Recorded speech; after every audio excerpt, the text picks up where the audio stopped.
তো চলো বন্ধুরা, আগে মাছগুলো ভেজে নিই, তারপর রান্নার ব্যাপার হবে। আর দু রকমের মাছ নিয়েছি, একসাথে ভেজে নিচ্ছি। এগুলো হচ্ছে ল্যাটা মাছ আর এইগুলো হচ্ছে রুই মাছ। একসাথে ভেজে নিচ্ছি মাছগুলো। এই যে বন্ধুরা, দুদিন নিরামিষ খাওয়ার পর আজ একটু মাছের ঝোল খাবো। মাছগুলো তো আগেই ভেজে নিয়েছি, আবার ওই কড়াইয়ে আবার তেল দিয়ে এই আনাজগুলো দিয়ে এখন ভাজছি। আর এধারে পোস্ত চাপিয়েছি। এই যে আনাজগুলো এবার মশলা দিয়ে একটু নাড়াচাড়া করে নেবো। আর আদাটা ছিলে না, এখন এটাতে একটু পিষে দিলাম।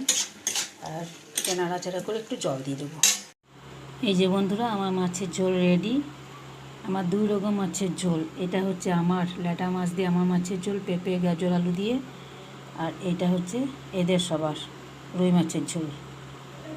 তো চলো শেষ পর্যন্ত আজকে কী কী রান্না করলাম সেটা তোমাদের সাথে শেয়ার করি। এই যে ভাত, একারি ভাত করেছি। আর এই যে এখানে